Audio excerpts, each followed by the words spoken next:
تب سے زمین سر دیکھ کے پچھے سر انگ انگ ہلا کے رکھ دیا ہے یہ صدیوں پرانا ہٹ سے۔ اس وقت رات کے 2 بجے ہیں اور یہ چھوٹا سا ٹارچ میری رہنمائی کر رہا ہے۔ آج میں ایک خاص مہم جوئی کے لیے گھر سے نکل چکا ہوں جو مجھے پہاڑوں کے بیچوں بیچ ایک چرواہے تک لے جائے گا۔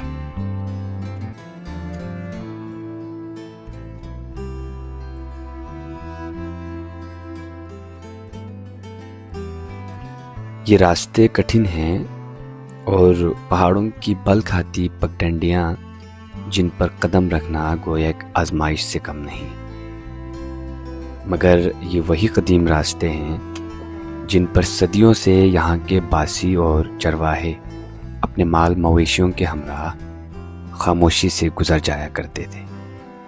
یہاں ہر موڑ، ہر چڑھائی اپنی جگہ ایک منفرد داستاں ہے، جہاں کبھی نسل در نسل لوگوں کے قدموں کی آہٹ گونجتی تھی۔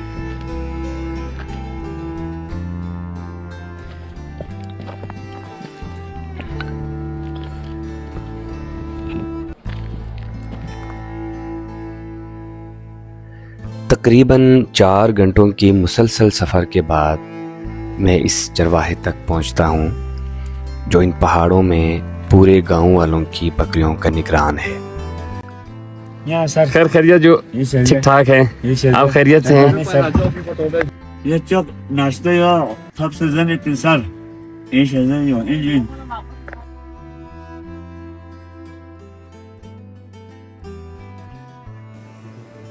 ان کا یہ معمول ہے کہ ہر سال یہاں 120 دن کے لیے ان بکریوں کے ساتھ آتا ہے اور پہاڑوں کی تنہائی میں ان جانوروں کے ساتھ ایک الگ دنیا بسا لیتا ہے۔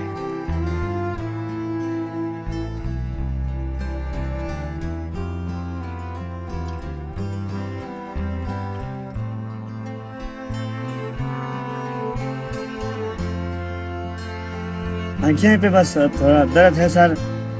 اچھا، جی آنکھیں درد کر رہی آنکھیں ہیں؟ درد کرتے ہیں۔ ٹھیک ہے ٹھیک ہے ٹھیک ہے۔ تو کتنے دنوں بعد گاؤں جانا ہوتا ہے؟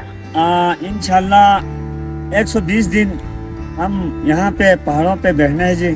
اچھا ماشاءاللہ، 120 دن یہاں پہ ہاں جی۔ آپ رہیں گے، ٹھیک ہے ٹھیک پھر ہے۔ ہم انشاءاللہ گاؤں روانہ اچھا، انشاءاللہ۔ تو آپ کے گھر والوں کی یاد آتی ہے آپ کو؟ ہاں جی، گھر والوں کے ساتھ۔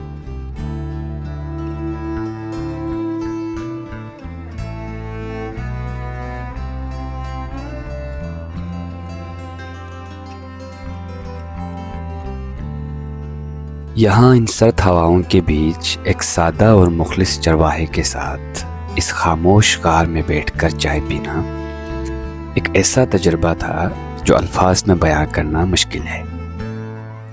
سرد پتھریلی دیواریں، مگر چرواہے کی گرم جوش مسکراہٹ نے گویا ماحول کو محبت کی گرمی سے بھر دیا تھا۔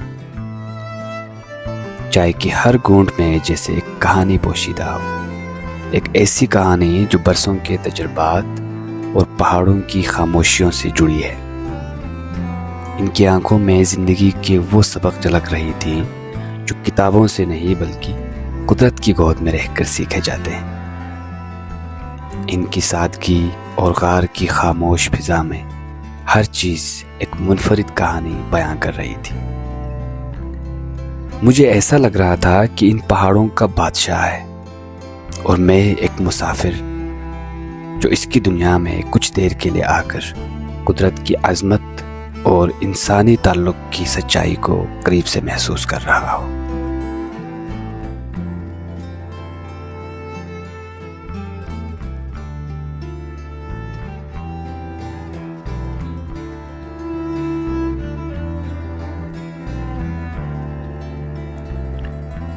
جب میں نے مقامی زبان میں اس چرواہے سے سوال کیا کہ آپ اکیلے رات کو ڈرتے نہیں، تو مسکراتے ہوئے کہتے ہیں، جب رات کا سایہ پھیلتا ہے اور ستارے آسمان پر جگمگانے لگتے ہیں، تب میں اپنی بکریوں کے بیچ بیٹھا آسمان کی وسعتوں میں گم ہو جاتا ہوں۔ اس طرح مجھے ڈر کا کوئی احساس ہی نہیں رہتا۔ میں جانتا ہوں میرے پاس دنیا کی کوئی دولت نہیں، مگر میرے دل میں جو امنگ سکون اور فطرت کے ساتھ میرا تعلق کسی خزانے سے بڑھ کر ہے۔ مجھے لگتا ہے کہ قدرت نے یہ سب بس میرے لیے ہی تخلیق کیا ہے۔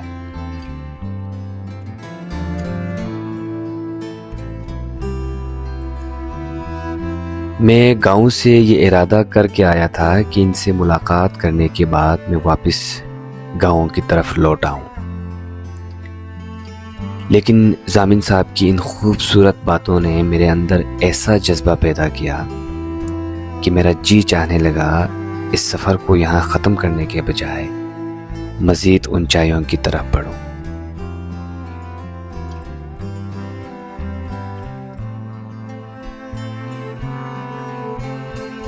راستے میں چائے کی بڑی طلب ہو رہی تھی، کافی تھکان بھی تھی۔ امی نے جو چائے تیار کر کے بیگ میں رکھ دیے تھے اسے گرم کرنے کی تیاری کرنے لگا۔ یہ ان پہاڑوں کی خاص چائے ہے جسے پایوچا کہا جاتا ہے۔ اس کی انگریڈینٹس کی بات کی جائے تو اس میں پانی، سبز چائے کی پتی، تازہ دودھ اور مکھن ڈلتا ہے۔ آپ سوچ رہے ہیں نا یہ پتہ نہیں کیسی عجیب چائے ہے۔ یہاں جن علاقوں میں زیادہ تر یاک پایا جاتا ہے وہاں اس چائے میں یاک کا دودھ استعمال ہوتا ہے، اور باقی علاقوں میں گائے کے دودھ سے ہی چائے تیار کیا جاتا ہے۔ اس چائے کی خاص بات اس کا گاڑھا ذائقہ اور طاقت جو پہاڑی علاقوں کے سخت موسم اور ٹھنڈک میں انسان کو توانائی اور حرارت فراہم کرتی ہے۔